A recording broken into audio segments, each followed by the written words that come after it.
Anthony Scott Burns is back with us today. He's going to talk about how he would remake the Brian De Palma classic, Body Double. I'm Anthony Scott Burns, and I'm going to be talking to you today about my remake of Body Double.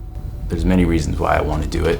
One of the reasons is I love the hell out of that movie. It's that stigma that we kind of grew up with, even ourselves. People still have it, is I don't watch movies from a certain era. The base idea is I want to tell this generation that same story. And what that means is pushing boundaries, because Body Double pushed so many boundaries of the time. The goal of remaking De Palma's Body Double is to essentially push the boundaries to the level that they need to be at. In the 70s and 80s, all of a sudden there was this push for hypersexuality in a way that we hadn't seen before, and we're like, holy cow, and if you go back to it now, it seems quite tame. I firmly believe that it's time for big Hollywood movies to catch up to where we are as people. And so if you think about your average guy and how much porn he sees on his computer. In my day, it was you found a construction site and there might be a porn mag. And that was your only access to porno. Now kids they're sneaking on their parents' computer and deleting that history before anyone knows what's going on. I guarantee it. And so to think that kids are seeing crazy stuff like that, and now movies, when you see a sexual scene, this is what happens. And you go, what the fuck happened? Where did the sexuality in films go? And especially in a thriller, because you want to pull those two, emotions, which is fear and sexuality. And when you pull those at the same time, it creates an exhilarating experience. And that's why people loved De Palma's films and why they loved Hitchcock films. I think that's why De Palma responded to it so well. It's like Psycho. You feel, you're engaged in the horror and the scares in that movie, but at the same time, there's something that's like, when Norman's spying on her, you're aroused. And so those things, are really powerful, and I don't understand why people are scared to do that again. So with a remake of Body Double, the goal would be to push those boundaries as far as, possible. Wouldn't it be cool to employ a body double technique that people didn't know was even happening? So this could be the first studio picture with full penetration of a star by using a body double that we digitally changed the face, but no one would know. And so that would be the hidden, cheat of the film. And so people are gonna go, holy shit, you mean we're gonna go see that movie where ScarJo has sex and you see it? 50s.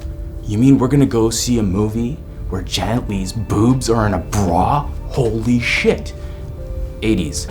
Actually, in Body Double, Melanie Griffith. You're gonna see Melanie Griffith's tits and she's gonna rub herself down? Oh my God, this is the stuff that excites men. Sorry, but it's true. Are you gonna show them kissing, or are you gonna show them having sex? And we can do it now. If you don't know the story of Body Double, the main conceit of the original was an actor who is down on his luck. He's actually playing a vampire in the opening sequence. When he gets home from the set, his girlfriend is cheating on him. So he's out on his ass, has no place to stay. He comes across a guy who's really, being nice to him, sees that he's, had a shit time. Says, you know what, I'm gonna be going up to Seattle to fucking work on a movie. Why don't you stay in this place? I got a great place. And it's actually, in the film, this is another thing I would probably change, is I can't remember the name of the building, but it's that like UFO looking thing on the hill. And so that's where the guy just happens to be staying. The person who offers the apartment seems to be in the business as well. He's just kind of met this guy while they're kind of showing him around the place that he's gonna stay. He says, oh dude, every night you gotta see this, come over. He's got a telescope, classic Rear Window fashion, because De Palma loves Hitchcock. You gotta look out the window every night at 11 o'clock because this hot chick across the way does this striptease. He says, what? The young mogul in this fantasy casting, Shia LaBeouf. For the role of the stripper, Scarlett Johansson. You want someone who people want to go see in that role. What does the world want to see on screen? Why don't we put that on screen? And using digital technology, like I said, you're going to do it in a way that doesn't actually compromise that actor. You feel kind of bad for these actors having to get into these compromising positions. Use people who are professionals, have porno stars come in, digitally replace the faces. The audience gets what they want in a weird way, and the actor doesn't have to go through a terrible ordeal. for this film, it would be really cool to actually try and find an actor who's going through what this character is going through and actually cast somebody who knows the trials and tribulations, who maybe you even shoot in their apartment. So the villain casting, if you think about it that way, you probably want to do the same thing. You want to find somebody people don't know. In my remake of Body Double, the big change is a melding of Rear Window and Vertigo. That's what De Palma did. He took Rear Window and Vertigo, mashed them together, and made a love letter to LA out of the plot. And so a fellow is looking through a telescope. It makes sense then for this. This is the only way he's going to be able to peep in on this girl. This all happens in the original. In my remake, it's a webcam. I just want to update it for, just like Rosemary's Baby, update it in the fashion of the original. So the spirit of the original stays. And the spirit of the original was sleaze, love letter to LA. Where the actors stay was still a little bit upscale.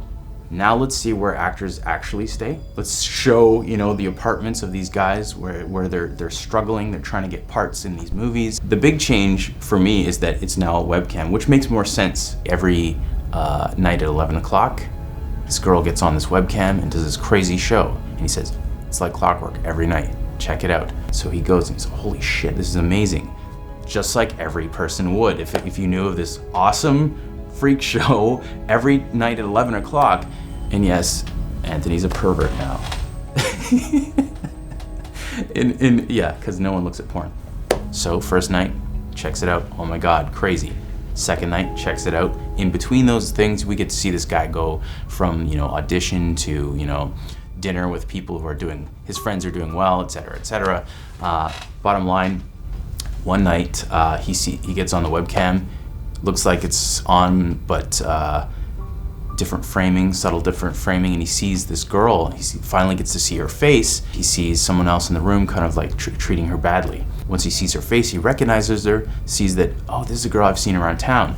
Starts to become obsessed with her, follow her around, notices someone else is following her around too. Like, maybe this is a stalker, she's an actress as well, follows them around for a bit, goes back to his place that night, checks out the camera, and sees this girl killed on camera by the guy who's been stalking her. Cops come to the house, he runs over to the house at the same time. They say, what are you doing here? Long explanation. I was watching her on, a webcam, and I saw who did this. You saw who did this? Tells the cops who did it. Super depressed. What a, shit sequence of events for this guy. One night he's out with the guys at a strip club, and he notices a girl doing a dance on stage that's very similar to the dance that he was seeing every night. Too similar. Takes her aside. She says, get the fuck out of here. He won't let it go. Bottom line, he finally gets it out of her. Yes, I did some shows, where I went to a set and I did some dances. What do you want? And he pulls it out of her, who hired her. And he starts to put this thing together. Now they're in it together. They've got to basically find out who this guy who employed her was, because he explains to her, this girl got killed. She shows him where he went. He sees the little bits of the set left over, all his stuff. It's horrific. He's been played. Who played him? Was this show just for him? He starts to find out the website wasn't even live, like in a way that anyone else could access it. It was just made for him to see.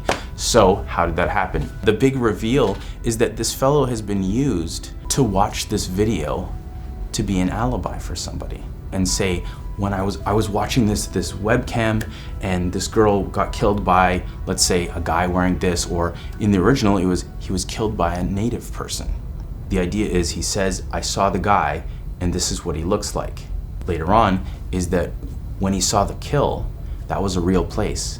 When he was watching the girl strip, that was a set. And it was a porno star doing this thing. And when he saw the real girl get killed, it's the real person who showed her face. So when she does the show, she doesn't show her face. Other times he logs on and he sees just someone in the room, a husband, they're talking. It's almost like he's spying. There's some sort of like voyeurism. Did she leave her camera on accidentally?